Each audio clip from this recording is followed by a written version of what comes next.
At number 2, sa pinakamaiinit na issue dito po sa RH Bill. Pinoy excommunicated? Dahil 12th most populated country ang Pilipinas, hindi nag-atubili si Pinoy na sumali sa mga debate. Pero sabi ng simbahan, huwag ka nang makigulo dyan. Pag sinuportahan mo ang contraceptives at birth control pills, pwede kang ma-excommunicate.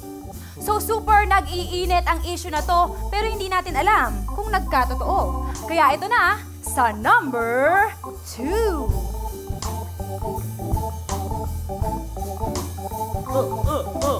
Pinoy excommunicado. Pinoy excommunicado. Nangyari ba? Pinoy excommunicado. Pinoy excommunicado. Nangyari ba? Pwedeng contraceptives, sabi ng Pangulo. Pero sabi ng simbahan, kasalanan daw ito.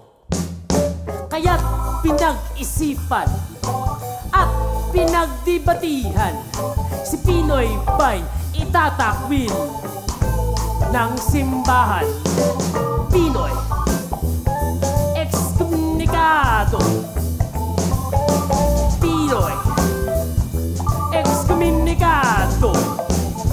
Nangyari ba? Pinoy excommunicado.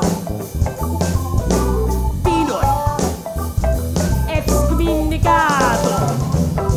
Nangyari ba? Pasok, Reg Rubio.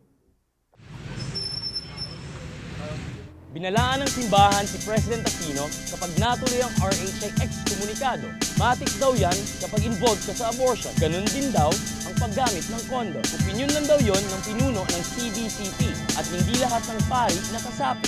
Pero hindi binawi ni Pinoy ang kanyang mga sinabi. Naniniwala daw siya sa karapatan natin ang pumili.